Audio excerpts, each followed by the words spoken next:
Hello बाबू, कैसे हैं आप सभी। आज हम लोग बात करने वाले हैं समान विज्ञान पदार्थ की अवस्था के बारे में। आप लोग को हम यहाँ पे सेशन देने वाले हैं।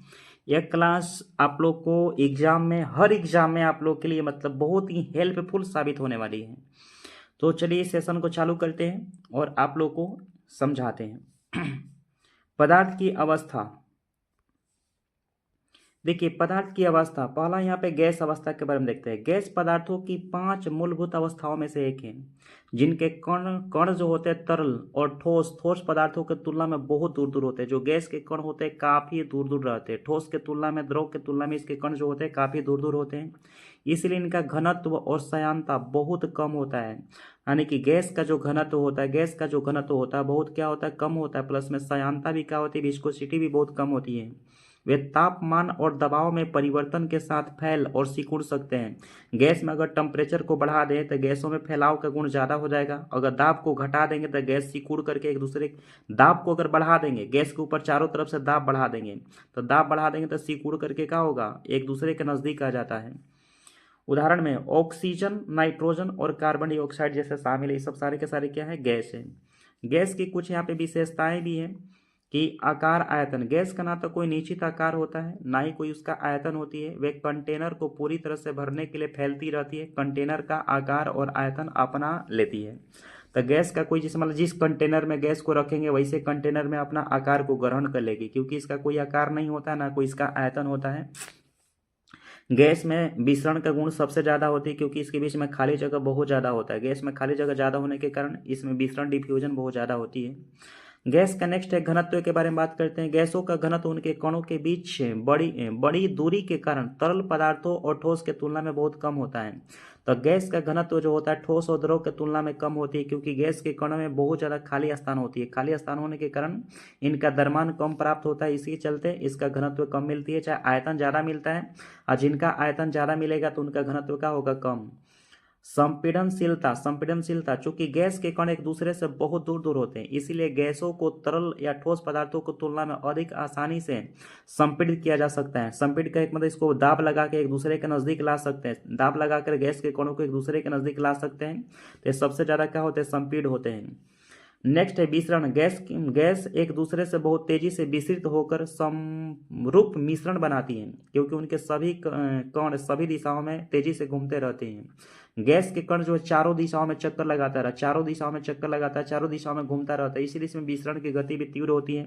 चाहे कह सकते हैं कि गैस के कण काफी दूर दूर होते हैं तो इनमें विसरण का गुण, खाली जगह ज्यादा होता है तो इसलिए विसरण ज्यादा होती है।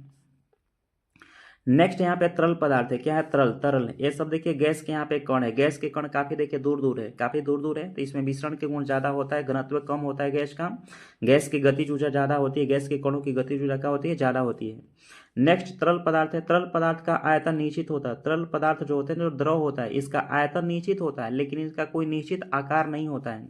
जैसे लिक्विड है, कोई द्रव है, और द्रव को हम जैसा विलयन में डालेंगे तो वैसा आकार का हो जाता है। प्लस में इसका आयतन हम लोग का फिक्स होता है, ठीक ना। आयतन जैसे 2 लीटर पानी को अगर हम लोग इस तरह के बर्तन में डालेंगे तो ऐसा बर्तन का होगा, अगर ऐसा बर्तन में डालेंगे तो ऐसा बर्तन का आकार का हो जाएगा। तो आकार द्रव का, हम तरल का आकार फिक्स नहीं होता है, लेकिन आयतन फिक्स रहता है कि 2 लीटर है तो 2 लीटर रहेगा।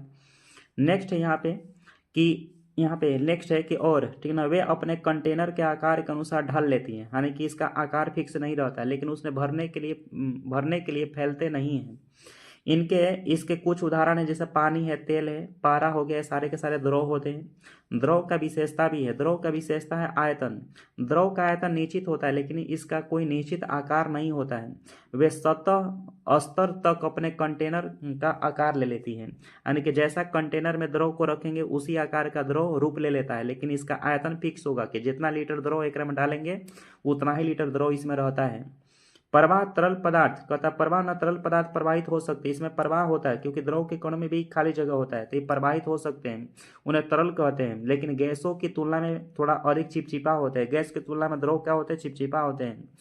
पृष्ठ तनाव, तरल पदार्थ पृष्ठ तनाव प्रदर्शित, तरल पदार्थ होते हैं वो पृष्ठ तनाव प्रदर्शित करते हैं। ऐसी घटना जिसके कारण वे बूंद बन जाते हैं। पृष्ठ तनाव के कारण ना बारिश का बूंद बनता है, बारिश के बूंद पृष्ठ तनाव के कारण ही बनता है। कुछ हल्का वस्तुएं बिना डूबे ही उनकी सतह पर तैरने लगती है, पृष्ठ तनाव के कारण ही होता है। नेक्स्ट यहाँ पे घनत्व के बारे में है कि घनत्व घनत्व के बारे में कि घनत्व आमतौर पर गैस के तुलना में अधिक होता है द्रव का। इनके कण एक दूसरे के करीब ही होते हैं, लेकिन अधिकांशतः ठोस पदार्थों की तुलना में थोड़ा कम घनत्व होता है। सबसे अधिक घनत्व यहाँ पे ठोस का होगा। चलिए अब ठोस पदार्थों के बारे में हम लोग चलते हैं, ठोस पदार्थों के बारे में देखते हैं।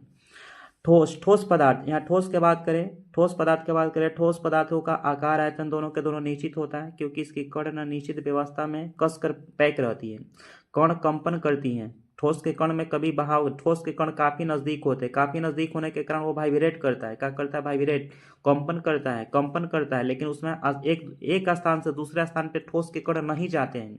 वे ठोस पदार्थ क्रिस्टलीय हो जाते हैं, जैसे नमक है, हीरा है, या अनाकार, जिसे अनाकार के मतलब ठोस का कोई मतलब, ठोस का जैसा अनाकार में होते हैं, सब एक आकार के नहीं होते। इसका कहने का मतलब ये है, कांच है, प्लास्टिक है, ठीक ना, कांच प्लास्टिक है, ठीक ना, ट्यूब टायर हो जाएगा, प्लस में लोहा, सोना, चांदी, एल्युमिनियम, सारे के सारे ठोस है।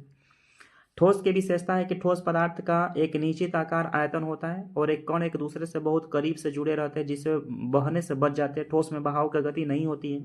समान परिस्थितियों में ठोस पदार्थ आमतौर पर पदार्थों की सबसे सघन अवस्था होती है। ठोस जो होते हैं ना, पदार्थ के सबसे सघन अवस्था होते हैं, क्योंकि इसमें कण ज्यादा मात्रा में होता है, जिसके कारण एक नियमित पैटर्न में कस कर बंधे होते हैं। एक नियमित पैटर्न में ठोस का जो होता है ना, ये कस कर बंधा होता है एकदम। प्रत्येक ठोस का एक विशिष्ट गलनांक भी होता है। सभी ठोस का, जैसे सब ठोस का गलनांक एक जैसा नहीं होता है। मतलब हीरा ज्यादा कठोर है तो ज्यादा ताप पर गलेगा, रबर मुलायम है तो कम ताप पर गलेगा, तो सबका गलनांक अलग अलग होता है। वह तापमान जिस पर वह द्रव बन जाता है, ठीक है, द्रव बन जाता है, वही गलनांक कहलाता है। जैसे कोई ठोस द्रव में बदल जा रहा है तो वह होकर गलनांक कहलाएगा। जिस ताप पर द्रव में बदलेगा वही गलनांक है।